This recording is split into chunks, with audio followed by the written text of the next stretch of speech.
When I'm talking to people, particularly people in the West, I find myself defending the guy, although I don't really want to because it's necessary to criticize him. It really is, while there's still time, while one can maybe have an impact.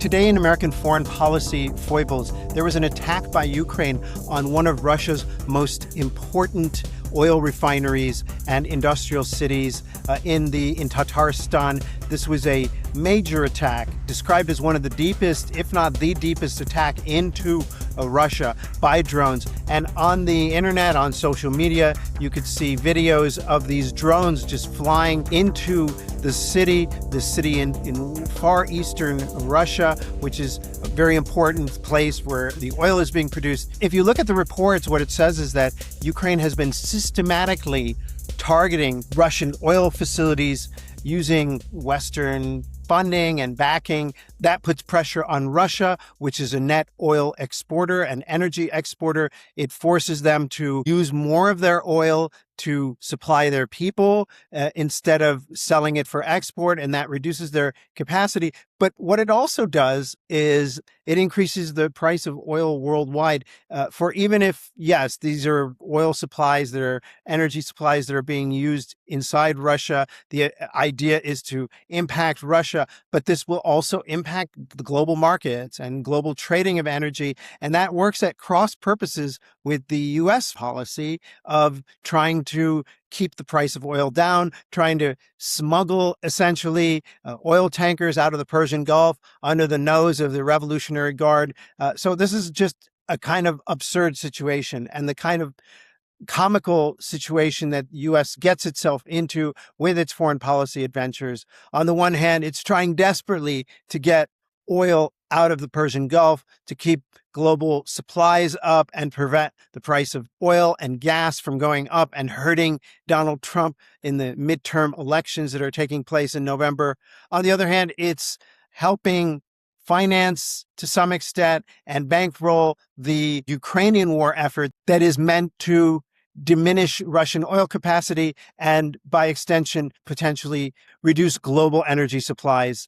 I'm Borzu Dergahi. This is my podcast. It's called Badlands, and you can subscribe at borzu.substack.com. You can also find me on Apple Podcasts, on Spotify, and on YouTube. Later on in this episode is part 2 of my amazing interview with the author and Syrian-British intellectual Robin Yassin Kassab, who wrote a book, The Blood Between Us, about Syria and its recent history and the events that took place leading up to the war that toppled Bashar al-Assad. The book also delves very deeply into the months that followed the 2024 collapse of Bashar al-Assad's regime. And he talks a little bit about that in the second part of the interview. It's a great interview. I mean, Robin is such a great interview. He has such a great radio voice and such a great podcast voice. I could just listen to his British accent forever just because he just sounds so charming and intelligent, and he is very knowledgeable. And so I would recommend that you do listen in on that interview if you can. But I guess just back to this issue of the American cross purposes in its foreign policy adventures. You know, it was also the Americans that I think probably gave Saudi Arabia the green light to go after the Houthis and are backing Saudi Arabia in its effort to punish the Houthis in Yemen. And the Yemeni Houthis are responding by tightening their grip over the Bab el-Mandeb Strait and preventing energy supplies, constricting energy supplies from getting out of those key Saudi ports, the Yanbu port in particular, along its western seaboard. That has been one of the keys that has kept oil prices somewhat stable globally and prevented them from rising even further. And so I don't understand what the American foreign policy goal is. As I've mentioned before, the Americans and the Saudis and the United Arab Emirates tried to dislodge and weaken the Houthis for like not 1 or 2 years, like for the last 11 years, really. And they failed. Yes, these are not like necessarily good guys. I don't see the Middle East as good guys and bad guys. The Houthis are an authoritarian movement backed by Iran. They don't have a great track record on human rights. They don't fight war in a way that is commendable. They're very aggressive. They are kind of religious zealots as well. And their coalition is as responsible for the tragedy and suffering of the Yemeni people as are other parties in that conflict. And that includes the southern government, the UN-backed government that is in Aden, and other players, including al-Qaeda and the Americans and the Saudis and the United Arab Emirates. I think that the Houthis and Iran are just as responsible for the tragedy of Yemen and for the disease outbreaks and the starvation of people in that country and the really horrific war crimes and deprivations that have taken place in Yemen. But I still just don't understand the logic of the Americans and the Saudis doing this, going after them at this very moment of crucial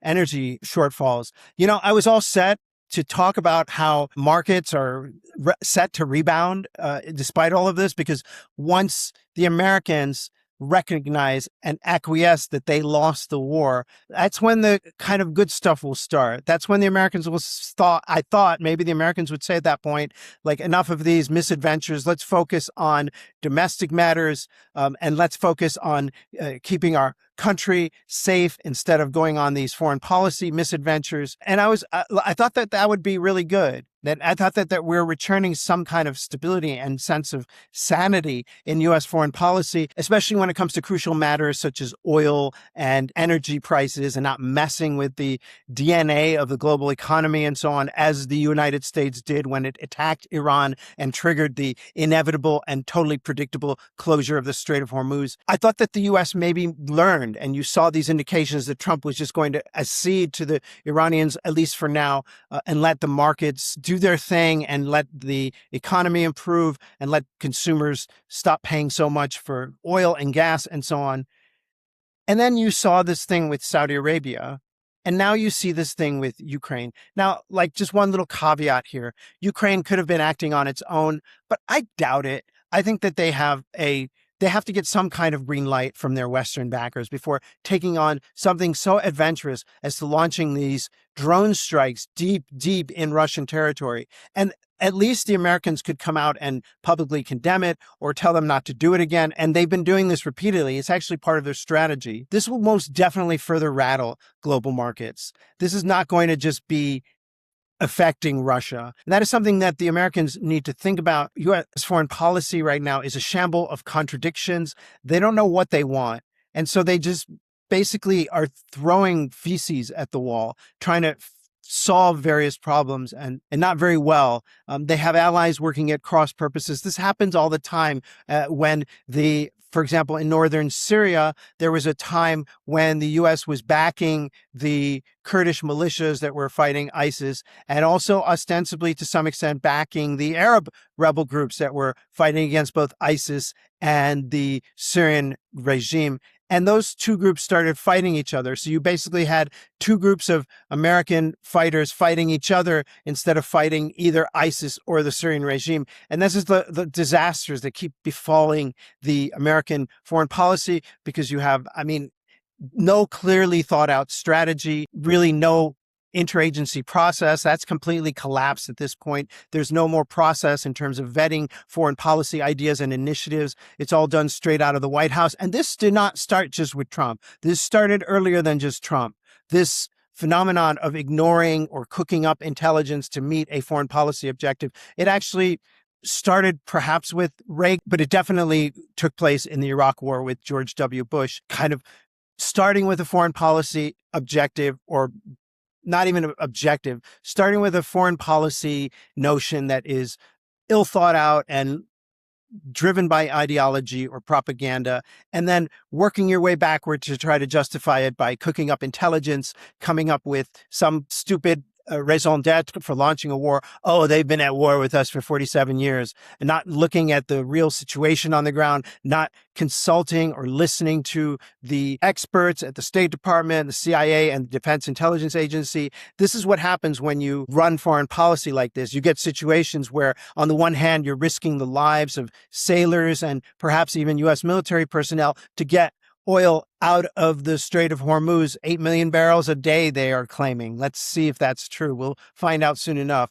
Donald Trump's claims are usually rather exaggerated. And then on the other hand, you're encouraging the Saudis to hit the Yemeni Houthis, thereby closing the Bab el-Mandeb Strait and keeping oil prices high, while at the same time giving a wink and a nudge to Ukraine as it damages the Russian oil infrastructure, which could also help alleviate the energy crisis in the world right now. So which is it? Which do you want? I mean, is it about toppling the Iranian regime? Is it about keeping oil prices lower? Is it about toppling Russia? Is it about putting pressure on Russia? It's like there's no rhyme or reason to U.S. foreign policy. It doesn't really, the various pieces of the puzzle don't really fit well together. That is something that we're all going to have to pay for eventually. In any case, here's that interview with Robin Yassin Kassab about Syria post Bashar al-Assad. I want to just read a paragraph here from the book and then just get your comment on it. So there is no need for a conspiracy theory to explain the final fall of the Assad regime. It had already fallen long before, but Iran and Russia had been between them, propped it up, its corpse. By November 2024, Iran and Russia had been removed from the Syrian equation. That meant Assad had to rely on the Syrian army.